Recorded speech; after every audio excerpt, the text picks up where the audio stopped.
बिस्मिल्लाहि वस्सलातु वस्सलामु अलैका या रसूलुल्लाहि सल्लल्लाहु अलैहि वसल्लम बिस्मिल्लाहिर रहमानिर रहीम नहमदुहु व नुसल्ली व नुसल्लिमु अला रसूलिल करीम अल्हम्दुलिल्लाहि कफा व सलामुन अला इबादिल्लाहिल्लज़ीना इस्तफा अम्मा बाद अऊज़ु बिल्लाहि मिनश शैतानिर रजीम बिस्मिल्लाहिर रहमानिर रहीम रब्बिश रह ली सद्री व यस्सिर ली अमरी वाहलुल उक़दतम मिन लिसानी याफ़क़हू कौली रब्बि ज़िदनी इल्मा।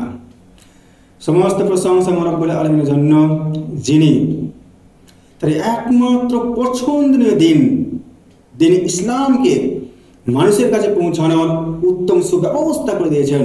অতঃপর বিশ্বনবী রহমতুল আলামিন আখিরুল খাতিম নবীন সাইয়্যিদুল মুরসালিন হযরত মুহাম্মদ সাল্লাল্লাহু আলাইহি সাল্লামের উপর অসংখ্য কোটি দরুদ আবেদন হোক, আল্লাহুম্মা আমিন।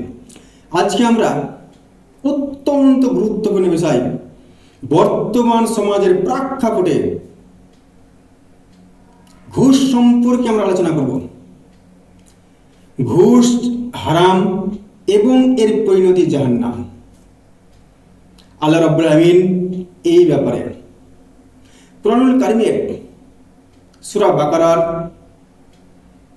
188 নম্বর আয়াতে বলছেন, ওয়ালা তাকুলু, তোমরা খেও না, আমওয়ালাকুম, তোমাদের সম্পদ, বাইনাকুম, তোমাদের নিজেদের মধ্যে, বিল বাতিল, অবৈধ পন্থায়, অন্যায় পন্থায়, পাপ পন্থায়, অর্থাৎ তোমরা অন্য কারো সম্পদ, সেটা টাকা হতে পারে, চাকরি হতে পারে, গাড়ি বাড়ি নারী সব কিছুর মধ্যে রয়েছে, এটা ব্যাপক অর্থে ব্যবহৃত হয়েছে। তোমার সম্পদ, টাকা পয়সা, নারী বাড়ি গাড়ি চাকরি সব কিছু, এইগুলো তোমরা অবৈধ পন্থায় তোমরা খেও না, অন্য কারো সম্পদ। তারপর আল্লাহ রাব্বুল আলামিন বলছেন, ওয়াতুদলু বিহা ইলাল হুকাম, হুকাম বিচারক, এবং তোমরা বিচারককে ঘুষ দিও না। তোমরা অন্য কারো সম্পদকে অন্যায়ভাবে পাওয়ার জন্য তোমরা বিচারককে ঘুষ দিও না। আল্লাহ রাব্বুল আলামিন এই আয়াতে ঘুষকে হারাম করে দিলেন। তারপর আল্লাহ রাব্বুল বলছেন, লিতাকিলু ফারিকুম মিন আমওয়ালিন নাস, কোন অন্য মানুষের সম্পদের কিছু অংশকে অন্যায়ভাবে পাপ পন্থায় অবৈধ পন্থায় পাওয়ার জন্য তোমরা বিচারককে ঘুষ দিও না। তো আনতুম তালামুন, অথচ তোমরা খুব ভালো করেই জানো যে বিচারককে তুমি কেন ঘুষ দিচ্ছ, কারণ সেই সম্পদটা পাওয়ার তুমি যোগ্য নও, সেই চাকরি পাওয়ার তুমি যোগ্য নও, তুমি সেই চাকরিটাকে অবৈধ পন্থায় তোমার চেয়ে বেশি ট্যালেন্ট ছেলেকে মারার জন্য, তার চেয়ে বেশি র্যাঙ্ক করার জন্য তুমি বিচারককে ঘুষ দিয়ে তার চাকরিটা তুমি ছিনিয়ে নিলে। ঘুষ দুই প্রকার হকের ভিত্তিতে। এক প্রকার ঘুষ রয়েছে যে ঘুষে কারো হক মারা যায় না। যেমন ধরুন, আপনি বেলারো অফিসে গেলেন,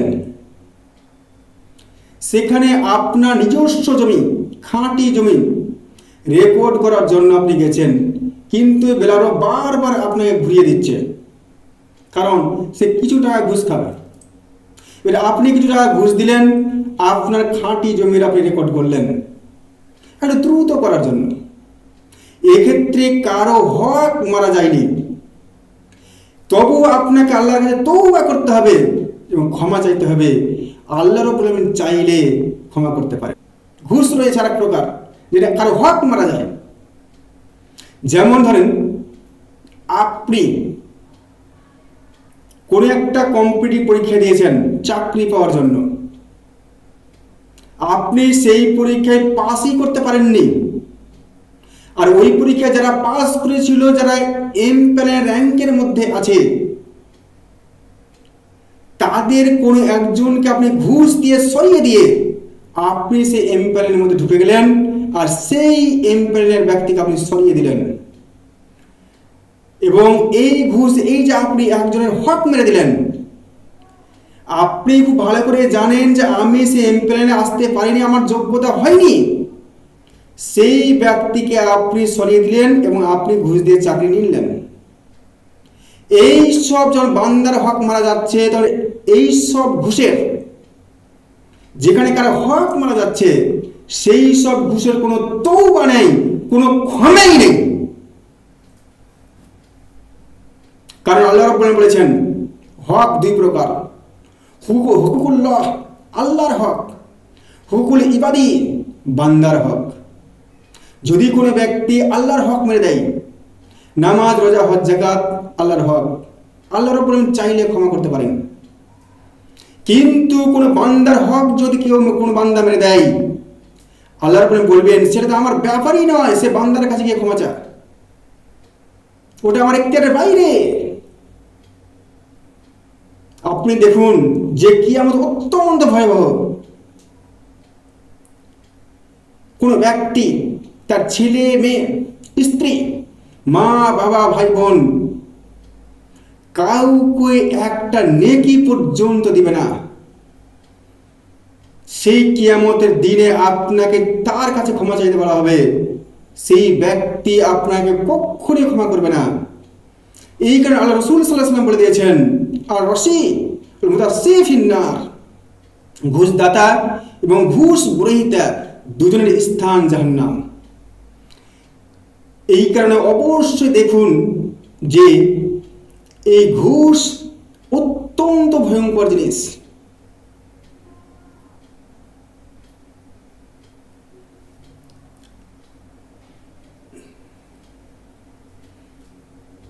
ঘুষ অত্যন্ত ভয়ঙ্কর জিনিস এবং বড় মাপের হারাম।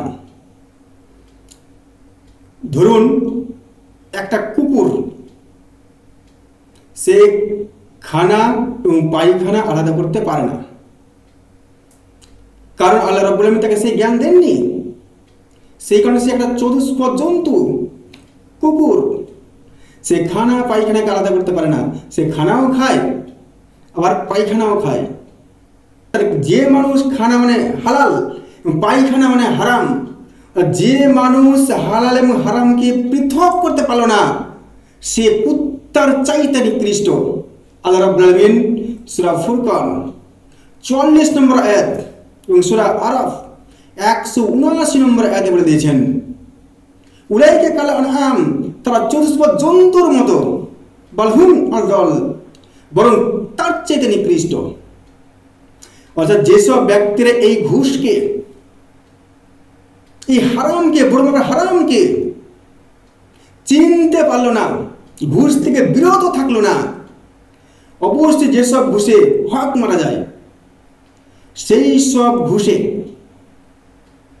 থেকে নিজেকে সরাতে পারলো না, তারা এই চতুষ্পদ জন্তু কুত্তার চাইতে খারাপ। ইমাম বুখারী রহমাতুল্লাহ আলাইহির বাবা যখন মৃত্যু শয্যায় সজ্জিত, তখন ইমাম বুখারী রহমাতুল্লাহ আলাইহির মাকে ডেকে বললেন, হে আমার প্রাণের স্ত্রী, আমি যে সম্পদ অর্জন করেছি, 1 টাকাও এখানে হারাম ইনকাম নেই, এই প্রত্যেকটা টাকা হালাল ইনকাম করেছি, এবং আমার এই হালাল ইনকাম দিয়ে আমার সন্তানকে তুমি মানুষ করো। দেখুন হালাল রুজির বরকত দেখুন। সে ইমাম বুখারী রহমাতুল্লাহ আলাইহি আজকের যিনি বুখারী শরীফ সংকলন করলেন এবং যেই হাদিসের মর্যাদা আল্লাহ রাব্বুল আলামিনের কুরআনুল কারীমের পরেই, এটাই হালাল রুজির বরকত। এই আয়াতের সারে নুজুল বা ব্যাকগ্রাউন্ডটা হলো, দুইজন সাহাবী এক খণ্ড জমি নিয়ে বিবাদে লিপ্ত হয় এবং একজন সাহাবী দাবি করে সেই জমিটা আমার, অন্যজন সাহাবী বলে সেই জমিটা আমার। আর রাসূল সাল্লাল্লাহু আলাইহি সাল্লামের কাছে তার মীমাংসা করার জন্য তার দুজনে এলেন এবং বাদীর পক্ষে কোনো সাক্ষী ছিল না, বিবাদীর পক্ষে সাক্ষী ছিল। আল্লাহ রাসূল সাল্লাল্লাহু আলাইহি সাল্লাম বিবাদীকে বললেন যে তুমি আল্লাহর নামে শপথ করো শরীয়ত অনুযায়ী যে আমি যদি অন্যায়ভাবে সে জমিটা নিই, আল্লাহ রাব্বুল আলামিন আমার উপরে অভিশাপ বর্ষিত করবেন। আল্লাহ নবীর সাহাবীদের আল্লাহর প্রতি কত ভয় ছিল দেখেন। সঙ্গে সঙ্গে সেই সাহাবী বললেন, ইয়া রাসূলুল্লাহ সাল্লাল্লাহু আলাইহি ওয়াসাল্লাম, আমি এই শপথ পড়ব না, আমি জমিটা আমার সেই ভাইকে দিয়ে দিলাম। দেখুন, জমিটা সে দিয়ে দিল, কিন্তু সেই শপথ সে বলল না। এটা আল্লাহ নবীর সাহাবীদের চরিত্র, কত উত্তম, কত মহান। এই কারণে আল্লাহ রাব্বুল আলামিন আল্লাহ নবীর সাহাবীদের প্রতি রাজি আছেন, সন্তুষ্ট আছেন। মহানবী সাল্লাল্লাহু আলাইহি সাল্লাম বললেন যে তোমরা আমার কাছে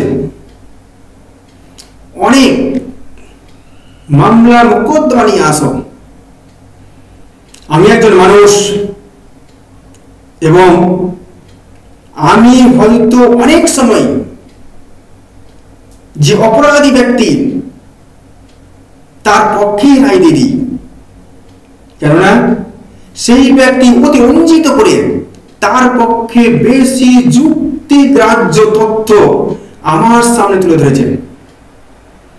কিন্তু জেনে রাখো, সেই ব্যক্তিটা নিজেই সবচাইতে বড় সাক্ষী যে সে এটা অবৈধ পন্থায় পেয়েছে, এবং বিচারক যে বিচার করুক না কেন, হারাম হালাল হয়ে যায় না, আবার হালাল হারাম হয়ে যায় না। হারাম হারামই থাকে, হালাল হালালই থাকে। সেই অপরাধী দোষী ব্যক্তি তার পক্ষে অধিক যুক্তি খাড়া করে তার পক্ষে রায় নিয়ে গেলেও সে যেটা নিয়ে যায় অবৈধ পন্থায়, সেটা জাহান্নামের আগুন ছাড়ার কিছুই নিয়ে যায় না। এবং আল্লাহ রাব্বুল আলামিন ফাইনালি বিচার করবেন কিয়ামতের দিনে। এখানে আল্লাহ রাব্বুল আলামিন সূরা ইয়াসিন 65 নম্বর আয়াত নাযিল করেছেন, আর ইয়াউমা, সে কিয়ামতের দিন, নখতিমু, মোহর মেরে দেব, আলা আফওয়াহিম, তোমাদের মুখে, ওয়া তুকাল্লিমুনা আইদিহিম, তোমার হাত দুটো কথা বলবে, ওয়া তাশহাদু আরজুলুহুম, তোমার পা দুটো সাক্ষী দিবে, বিমা কানু ইয়াকসিবুন, তোমরা দুনিয়াতে যেটা করেছিলেন। দুনিয়াতে কোনো কিছু অন্যায়ভাবে পাওয়ার জন্য তুমি যে বিচারককে ঘুষ দিয়েছিলে, আল্লাহ রাব্বুল আলামিন ফাইনাল বিচার করবেন। এবং আল্লাহ রাসূল সাল্লাল্লাহু আলাইহি ওয়াসাল্লাম বলেছেন, আর রাসূলের মুতাসিফিন নার, ঘুষদাতা এবং ঘুষ গ্রহীতা উভয়ের স্থান জাহান্নাম। আল্লাহ রাব্বুল আলামিন আমাদেরকে ঘুষ থেকে হেফাজত দান করুন, ঘুষ মুক্ত জীবন দান করুন। আখির দাওয়ানা আলহামদুলিল্লাহি রাব্বিল আলামিন।